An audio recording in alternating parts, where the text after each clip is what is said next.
Hello and welcome to the Scrum Study course on a guide to the Scrum body of knowledge. A definitive guide for Scrum and the rules for the game. Scrum is a framework for developing and sustaining complex projects. What is the Scrum body of knowledge?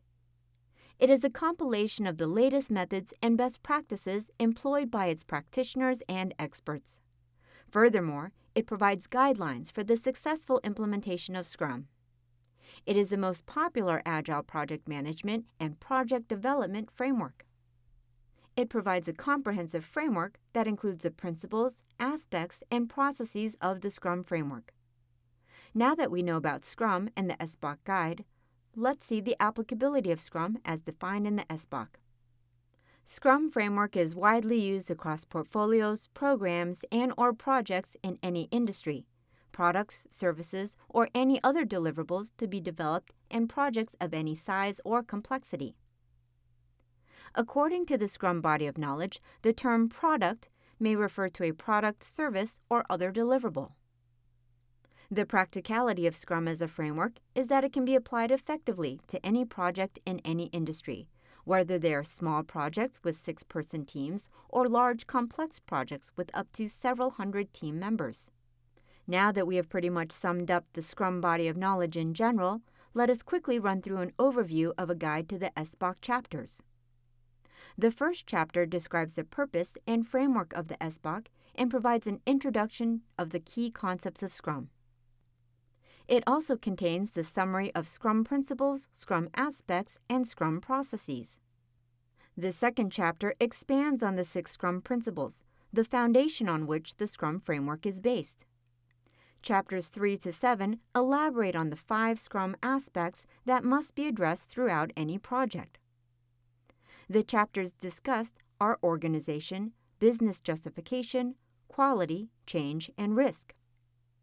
Chapters 8 to 12 cover the 19 Scrum processes involved in carrying out a Scrum project. These processes are, in turn, part of 5 Scrum phases, which are initiate, plan and estimate, implement, review and retrospect, and release. The phases detail the associated inputs and outputs of each process, as well as the various tools that may be used in each.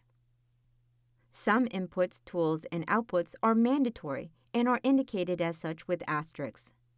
Others are optional, depending on the specific project, organizational requirements, and/or guidelines set forth by the organization's Scrum Guidance Body or SGB. Chapters 13 and 14 cover the 8 processes required to scale Scrum to large projects and the enterprise. For large-scale Scrum projects that require coordination across multiple teams, there are 3 additional Scrum processes, which are defined in Chapter 13, Scaling Scrum for Large Projects. There are also specific processes defined when implementing Scrum at the enterprise level, which are covered in Chapter 14, Scaling Scrum for the Enterprise. Finally, Appendix A contains an overview of the Agile Manifesto by Fowler and Highsmith and a discussion of various Agile methods for those who want more information about Agile. The sections covered in this chapter are 1.1 Overview of Scrum, 1.2 Why Use Scrum, 1.3 Purpose of a Guide to the SBOK, 1.4 Framework of a Guide to the SBOK, and 1.5 Scrum versus Traditional Project Management. And that wraps up the introduction to the Scrum body of knowledge.